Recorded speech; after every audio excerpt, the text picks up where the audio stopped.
Ghost of Tsushima, the PS4's last exclusive for their console. Did it live up to its hype? Here is my late review for the new 2020 game Ghost of Tsushima that is technically 2 months old. Ghost of Tsushima is an extraordinary and exquisite game with its graphical detail, its storyline, its character development. All of it is really good. I will go more in depth into that later. But for now, let's focus on the gameplay. When you play the game and you're interacting with that gameplay, it actually makes you feel like you're striking with a sword. It's actually really immersive. Some downsides to the gameplay is the fact that there is no lock-on system or targeting system. It would be a nice added little thing for the people that don't know how to do the combat well, so that it can teach them to do better, whether it's highlighting the enemy or actually fully locking onto an enemy. So the graphics, they are extraordinary. They are some of the best graphics I've ever seen on the PS4 to date. Now that is debatable with some previous titles, but I won't debate those titles whenever I say that this falls into the line with some of the best graphics that have ever been made on the console. The cutscenes in the game, though, they're kind of hit or miss.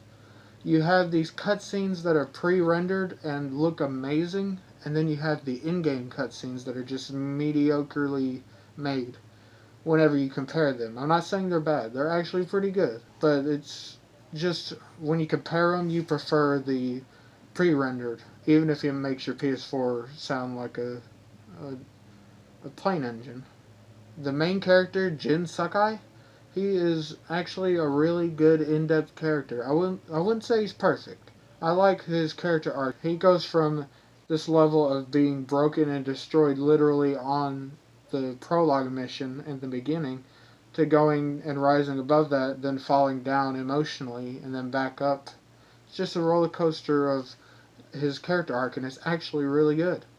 I rarely ran into any graphical glitches or any glitches at all. The one glitch that actually was funny was the one where the leader, after doing the slaughter option, would crawl around and all that with no head. It was funny. Other than that, no problems all across the board. Now, let's get into the story. The story is actually something you may have heard before if you've heard of Rising from the Ashes. What Rising from the Ashes is you've been brought down and now you're trying to get back up.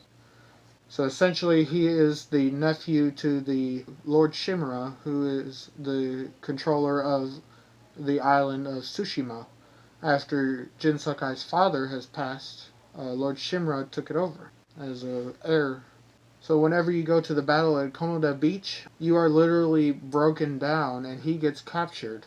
So you have to build yourself back up to actually conquer and defeat the Mongol invaders of the game. It's actually a pretty involving story. It's very immersive. If you haven't played it yet, I recommend it for the little wind effect to come out of the controller. It's really good. The ending was very satisfying. I did enjoy it. I look forward to a sequel, though. It truly is a great game all over the board. There's barely any cons except for just a couple minor ones. So for that, I give it a certified 8 out of 10. It is a great game. I recommend you buy it if you have a PlayStation. Sucker Punch Studios has yet again made another great game. And for that, I will give it a certified 8 out of 10. You have been certified an 8 out of 10 on your Ghost of Tsushima game.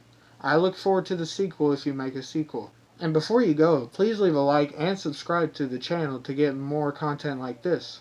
Because, oh boy, I'm not even done with game reviews. And let me know if there's any reviews you would like to see in the future. Thanks for watching.